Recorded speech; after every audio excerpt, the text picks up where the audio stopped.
Hello everyone, Shazfad here, and welcome to the first ever episode of Battlerite Stadium. This channel is going to be dedicated to all the latest Battlerite news and also guides, tips, and tricks to help you climb to the top of the leaderboard. If you like this video, be sure to like and subscribe, and let's get started.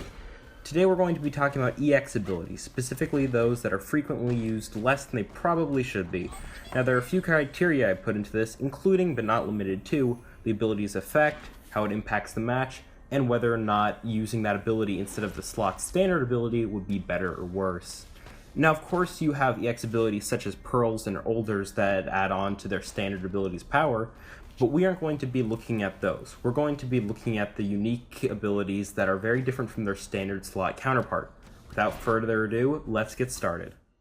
At number 5, we have Palma's Soul Transfer. Palma is already known for her ability to manipulate her team in the enemy's position to gain strategic advantages, but Soul Transfer takes that to the next level.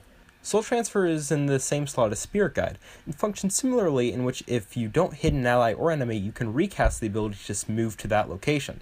However, hitting an ally or enemy will cause you to swap positions with them. I know what you might be thinking. Isn't this ability similar to the standard slot counterpart? Well, yes and no. They might sound similar since it seems to just add a twist to the normal ability, but in reality the strategic results of both abilities are completely different. In one you are putting the enemy in your location and vice versa, which would allow you to, for example, swap with an enemy, put them smack down in the middle of your team to be beaten up, and then you can other side yourself away from what would be certain demise. With Spirit Guide, however, it moves you towards the enemy or ally, allowing for a chase or retreat. In addition, Soul Transfer will heal allies hit for 20 health rather than Spirit Guide 16, and damages enemies for 16 points of damage rather than 12.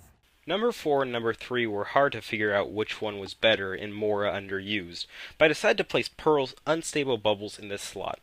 We're all very familiar with her bubble. It slows you down and your projectiles, letting her and her allies dodge the most dangerous of hits. Unstable Bubble adds an extra step that can't be missed.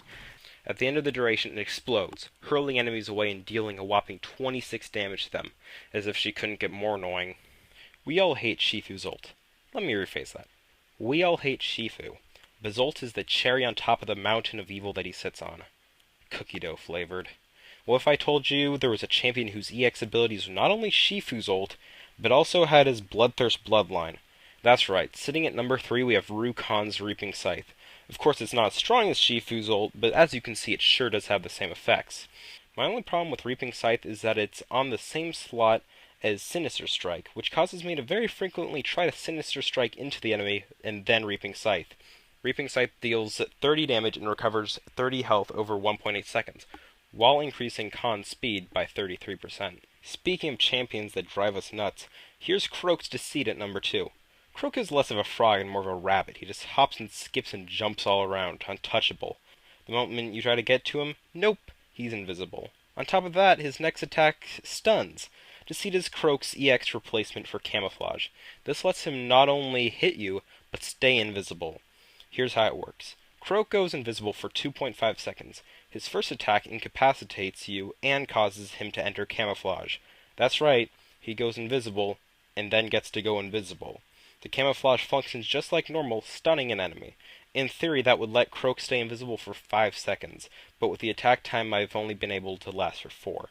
And yes, Battlerites affect the camouflage part as normal. The ultimate underused EX ability is here. This ability deals as much as 71 damage. When people see it, they flee in terror.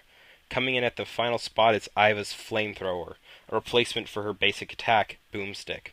Iva deals 50 damage to enemies in the Flamethrower's cone over a course of 2.5 seconds, and on top of that, enemies who are affected by oil are afflicted with Burning Oil, which deals 21 damage over a period of 6 seconds. Now you know what I think some of the most underused EX abilities are. I would like to let you know some abilities that didn't quite make it into the final cut, but still deserve recognition. The first is Older's Flux, a replacement to his Q. It functions similar to Pearl's Bubble, however projectiles are reflected back at the enemy. The reason this didn't make it into the final cut is because Older's Q by itself is game-changing. Grabbing a Jade Sniper Bolt can have disastrous effects on the enemy team. The next is Verra's Crush. I don't think it's really better than the standard slot, but look at that knockback! The last but certainly not least is Rukon's second EX, Claw of the Undying. This ability is just like Claw of the Wicked, only it pulls an ally to you and heals them.